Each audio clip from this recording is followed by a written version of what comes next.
Petit passage très rapide avec André qui commence déjà à se plaindre. Je reviens de chez Pierre, j'ai récupéré André. Et puis je suis curieux en fait. J'ai envie de voir ce qui se passe sur le rucher après l'ajout de 2 tentes. Et j'ai l'idée que ça va changer quelque chose et que ça va donner la furtivité. Bon, déjà la première boîte, il y a 3 frelons vivants en haut. C'est 3 captures d'aujourd'hui, c'est sûr. Ici, ah putain, ça méga capture. Ah, ça c'est une des nouvelles tentes, ça méga capture. Il y a 4 frelons vivants en haut. Un frelon dans le manchon, dans le cône, qui a du mal à monter, et un frelon qui est dans le manchon. Ça s'appelle un carton. Ah ouais, il y a beaucoup de frelons qui sont venus ce matin. Il n'y en avait pas hier, il n'y en avait quasiment pas. Et ici, 2 frelons vivants, forcément d'aujourd'hui. T'as vu André? T'as vu un peu la présence des frelons? Ensuite, ici il n'y a rien, c'est pas très fréquenté ici.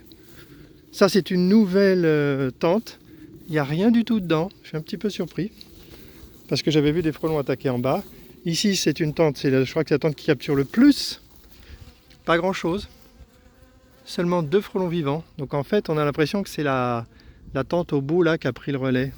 Et qui intéresse les frelons. Ici il n'y avait pas grand chose. Il n'y avait pas grand chose et je pense qu'il n'y aura rien. Voilà, il n'y a rien. Ici c'est une... Il y a encore des abeilles là-dedans. Oh oui, elles sont groupées là. Bonjour les petites abeilles.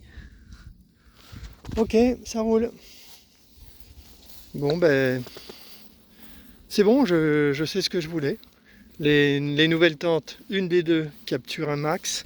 Ça veut dire que ça peut faire un changement sur le rucher. Ça veut dire que je peux revenir demain, après-demain pour voir si j'ai la furtivité. Ça sera clair. Hein. Là, il faut furtivité, ça veut dire que il y aura de moins en moins de captures. Et il n'y aura pas des frelons qui se pointent comme ça quand je viens. Il n'y en a pas au début, il n'y en a pas là, mais il va y en avoir un qui va se pointer dans un petit moment. Et si la ruche n'est pas protégée, ben, par exemple celle-là, elle se fait attaquer. Donc je pourrais mesurer, confirmer la furtivité, oui ou non. Bon ben je suis plutôt content. C'est bien, j'ai pas de prétexte pour rester. Puis je sens une présence derrière moi qui me suit comme une ombre. Parce qu'il ne veut pas être sur la vidéo, lui non plus. Je sais pas pourquoi les gens ne veulent pas être filmés comme ça. C'est psycho, c'est quoi cette histoire? Tiens, j'ai retrouvé 2 piquets que j'avais perdus.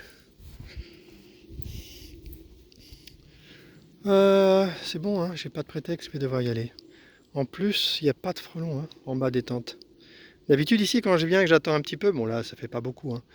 Il y a un frelon qui arrive, qui se pointe et même des fois qui prend une abeille. C'est désagréable, surtout sur la tente à gauche où il n'y avait pas de protection. Donc c'était normal qu'il y ait des captures, mais pour le coup, ça débordait un peu sur la ruche de droite qui, elle, était protégée. Et donc là, il y a une nouvelle théorie qu'on peut formuler, c'est que si les frelons apprennent à chasser sur une tente pas protégée, bah, il se peut qu'ils continuent de chasser de la même façon sur la tente qui est protégée. Ils n'ont pas vraiment de raison de monter dans une tente alors qu'ils savent chasser en bas. Du coup, ça peut avoir un impact. Donc, ça ne veut pas dire qu'il faut rajouter une tente.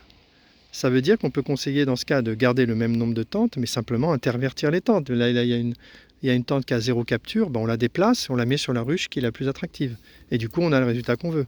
Les frelons vont venir et ils iront sur la ruche attractive et ils se feront capturer. Et du coup, on n'a pas besoin de rajouter absolument une tente pour chaque ruche. C'est pas la peine. Bon, allez, pour le plaisir, là. Je pense que je ne vais pas pouvoir tenir plus longtemps. Ah, c'est pas ici le mieux, c'est ici. Parce que c'est une nouvelle... Là, c'est une... En plus, c'est la nouvelle. Hein, donc vraiment, c'était la... Ça, c'était la ruche qu'il fallait détecter que c'était la ruche à protéger, ça. Parce que visiblement, les... Bon, en même temps, il y a une certaine logique. Il y a une certaine logique. Les frelons, ils venaient sur le rucher. Ils s'en sortaient que sur les ruches... Ils s'en sortaient plus facilement sur les ruches non protégées. C'est logique. Du coup, ce matin, ils sont venus, tous, là où ils avaient l'habitude de venir. Et puis, pour le coup, ils savaient chasser, mais ils sont quand même montés. Peut-être qu'ils ont chassé normalement, mais quand ils sont envolés, ils sont envolés dans la tente parce qu'ils n'avaient pas peur. C'est peut-être simplement ça.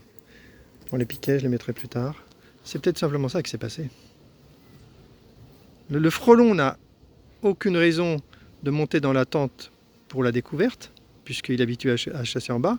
En revanche, quand il prend une abeille, il se peut très bien qu'il l'ait attrapée dans la tente, parce qu'il a ciblé. Il a vu une abeille posée contre le voile, comme il y en a parfois, là il n'y en a pas. il a sauté dessus, bah, une fois qu'il était à mi-hauteur, bien sûr, il ne va pas redescendre. Hein. Il monte. Et là, il se fait capter. Comment? Il y a un frelon? Ah, on va aller le voir. Super, merci André.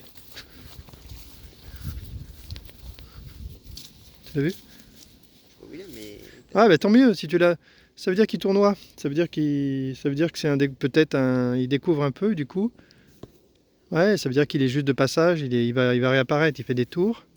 C'est peut-être un découvreur. Dans ce cas, bah, on a toutes les chances de le voir se faire capturer. Ouais, on le voit plus, ça veut dire qu'il était peut-être de passage.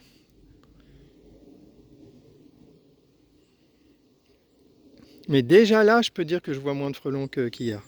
Hier, en restant quelques minutes, il y en avait un qui se pointait. Et qui chassait en plus, qui chassait bien. Donc il connaissait le terrain.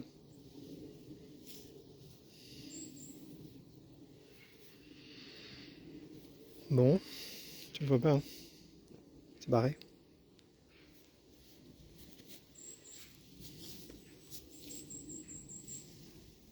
Non, il n'y a rien. Vous avez fait la vidéo? C'est vrai que j'aurais bien voulu voir un frelon, c'est sûr. Pour voir un peu comment il se comporte, mais il n'y a pas. C'est bizarre de voir une boîte vide. En même temps, je sais pourquoi il y a une boîte vide. Regarde le clapet, André, là. Bah, le clapet, là, c'est pas sérieux.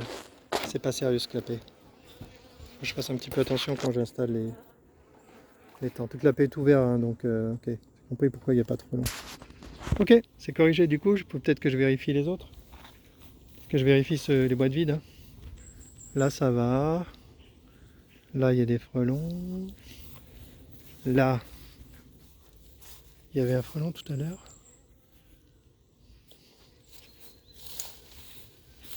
Ah, il est toujours là. Donc ça veut dire que c'est fermé. Je vais vérifier la dernière là-bas.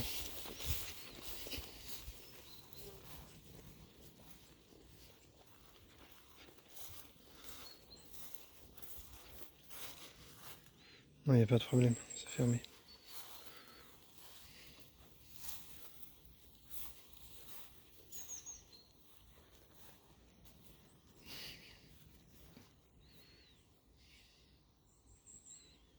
C'est bien, hein, c'est tranquille.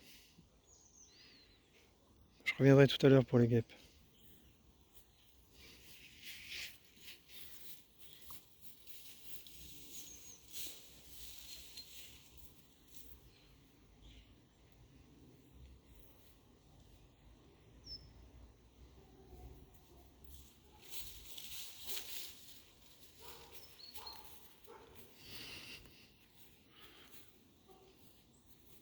Tu vois quelque chose? Non, il se passe rien là, il n'y a rien.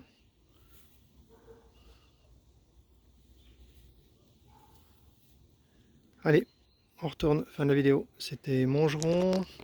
Petite visite après l'installation de 2 nouvelles tentes. Il reste... Ah, il reste qu'une seule colonie pas protégée. Franchement, à 2 là. Il y a encore des abeilles là?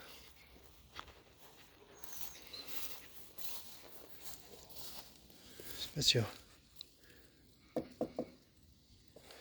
Je pense qu'il n'y a plus d'abeilles là-dedans. Faudra que je les retire. Il n'y a plus d'abeilles, c'est sûr. Ok, il ne reste plus qu'une seule colonie qui n'est pas protégée, elle est minuscule. Je pense qu'on peut laisser telle qu'elle.